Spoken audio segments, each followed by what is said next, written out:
Ipanghatag sa mga adlaw sa Department of Social Welfare and Development ang ikaduwang nga hugnat sang cash relief assistance nga 5,000 pesos para sa mga tricycle drivers.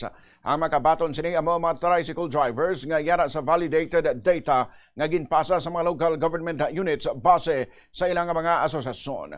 Diri sa Iloilo, ang mga benepisaryo nga mahatagan sa cash aid amo ang sa Banwa sang Barotac Viejo, Dingle, Leganes, Lemery, New Lucena, Pavia, Santa Barbara, kag Zaraga. Nagpahanumdum ang ahensya sa mga benepisaryo nga magdala sang Regional Valley Driver's License kag isa ka photocopy sini.